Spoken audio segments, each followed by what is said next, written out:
soni komona pasi biloko komona basali awa meza na maison charité te misuni bakwanga modele ya Afrique mpe modele ya mboka Congo okontakte na nimero bomoni na se wana akolambela bino na milulu ya batemi batisimo na milulu ya mariage ata mpona eloko te azali wana oyo eza bosolo ekosukola bino na bilei tolanda ye na lisolo ya Kongo.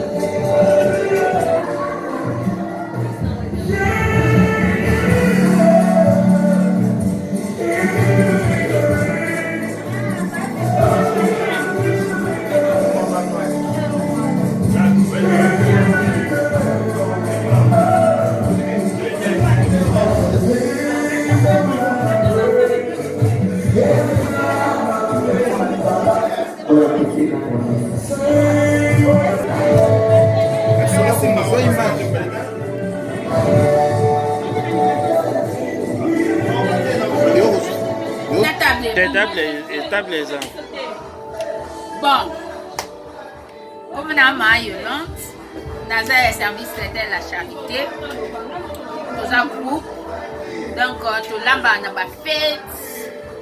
bafete nyonso en général et puis ba réunion en particulier c'est-à-dire boza na réunion moko boye moi lisanga moko boye maman oza na temps olamba te bien bapapa boza ya communauté tolambaka wana toza service traiteur donc contactez-nous aka ya nourriture et puis pour na bafeti toza accompagner pe na ba protocole donc service eza complet soko oza na posa service complet ba protocole DJ service traiteur na décoration donc contactez-nous na charité numéro na bus eza 6 moi bomoni awa tilapia 2 3 4 17 donc toza na kisvi la main 63 501 voilà na biso sim code na biso et puis donc ça les osala ozala décision oyo dendo en tout cas tosepela mama Yolande tokoka bosolo kosikola bino mpona kolia na propriété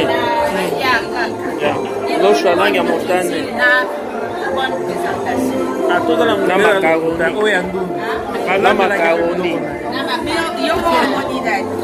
Merci.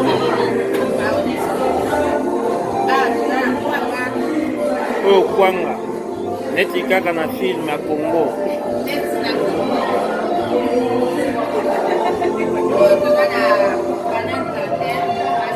Makemba tige.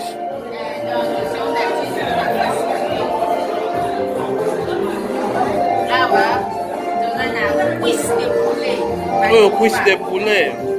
Cuisse de poulet batuba. Tuna steak. Steak ya ng'ombe.